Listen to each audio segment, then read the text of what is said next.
Breaking చూస్తూ ఉన్నాం. Pulivendula ZPTC ఉప ఎన్నికలో టీడీపీ విజయం సాధించింది. కడప కంచుకోటలో టీడీపీ విజయదుందుబి మోగించింది. పులివెందుల జెడ్పీటీసీ ఉప ఎన్నికలో టీడీపీ విజయం సాధించిన బ్రేకింగ్ న్యూస్ మనం చూస్తూ ఉన్నాం. ఒంటిమిట్ట రిజల్ట్ ఇంకా రావాల్సి ఉంది.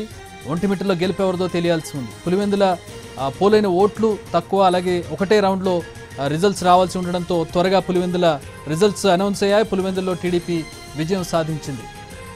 దానికి సంబంధించిన బ్రేకింగ్ న్యూస్ చూస్తూ ఉన్నాం. గత కొద్ది రోజులుగా జెడ్పీటీసీ ఎన్నికల లేదంటే నియోజకవర్గ ఎన్నికల అన్న స్థాయిలో హోరాహోరీగా జరిగినటువంటి ఎన్నికల్లో టీడీపీ పులివెందుల్లో విజయం సాధించింది. పులివెందుల జెడ్పీటీసీ ఉప ఎన్నికలో టీడీపీ విజయం సాధించింది. లతారెడ్డి పులివెందుల జెడ్పీటీసీకి గెలుపొందారు. హోరాహోరీగా అనేక వివాదాల మధ్య, అనేక ఘర్షణల మధ్య పోలింగ్ జరిగింది. 2 పోలింగ్ బూతుల్లో రీపోలింగ్ కూడా జరిపారు. ఈరోజు మధ్యాహ్నం లంచ్ మోషన్ పిటిషన్ కూడా హైకోర్టులో రాబోతోంది. రిగ్గింగ్ చేసి ఈ ఎన్నికలు జరిగాయి కాబట్టి మళ్ళీ రీపోలింగ్ జరిపించాలని చెప్పి వైసీపీ లంచ్ మోషన్ పిటిషన్లు దాఖలు చేసింది. అవి అక్కడ హీరింగ్కి రానుండగా ఇక్కడ రిజల్ట్స్ అనౌన్స్ అయ్యాయి.